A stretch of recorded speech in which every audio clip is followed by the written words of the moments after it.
Pacôme. Et Pacôme, tu viens d'où? Tu fais quoi?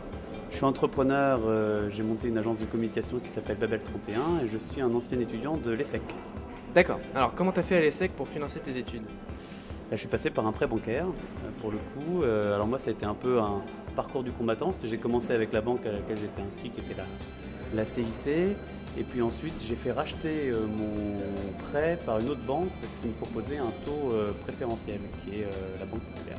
Voilà. D'accord. Alors est-ce que c'était facile de négocier tout ça? Est-ce que tu as vu beaucoup d'autres banques? C'était laborieux?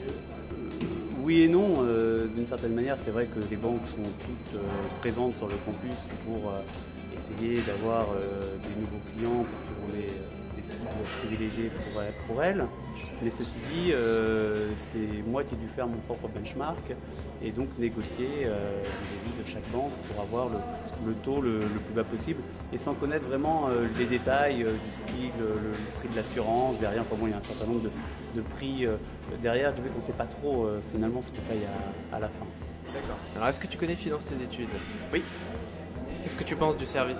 Je pense que c'est une très bonne idée parce que justement tout ce travail que l'étudiant doit faire à un moment sans être vraiment encore très à l'aise avec le système bancaire, s'il est fait en amont par quelqu'un qui va négocier des tarifs et puis qui va aussi, je pense qu'il y a un service derrière de qualité, de soutien, d'explication de comment est-ce qu'on peut financer ses études pour les étudiants. Je pense que c'est une plateforme qui peut être très utile pour bon nombre d'étudiants et je pense qu'il y en a de plus en plus qui souhaitent financer leurs études via un prêt bancaire.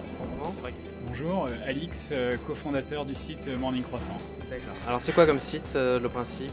Alors c'est un site de location meublée entre particuliers pour des séjours courte durée. C'est une alternative à l'hôtel. Donc d'une part, on permet à des gens de trouver des logements qui sont beaucoup moins chers, plus authentiques que les chambres d'hôtel. Et de l'autre côté, on permet à des propriétaires, voire des locataires, de gagner de l'argent sur toute partie de leur résidence principale ou secondaire. D'accord. Alors c'est quoi ton parcours? Comment t'es arrivé là pour monter ta boîte? Alors donc j'ai fait des études à l'ESCP. J'étais diplômé de l'ESCP. Après j'ai travaillé pendant un peu plus de 10 ans dans des grands groupes internationaux américains, notamment à l'étranger, notamment chez eBay. J'ai fait aussi un MBA à l'INSEAD entre temps. Voilà. Beau parcours. Merci. Et donc c'est venant d'un milieu social assez modeste, on va dire financièrement.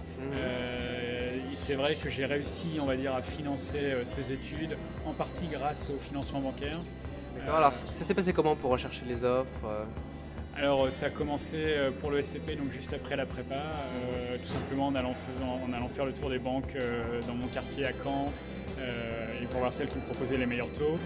On s'est vite rendu compte qu'il fallait avoir une caution, donc voilà, il a fallu qu'on trouve des amis mais qui se sont prêtés caution sans aucun problème.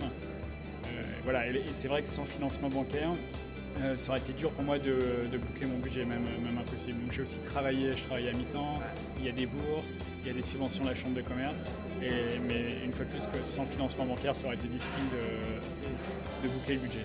D'autant plus, oui, il y a tous les à côté, il n'y a pas que les études en elles-mêmes, parce que bon, je suppose que le SCP c'était assez cher, mais le coût de la vie est assez élevé.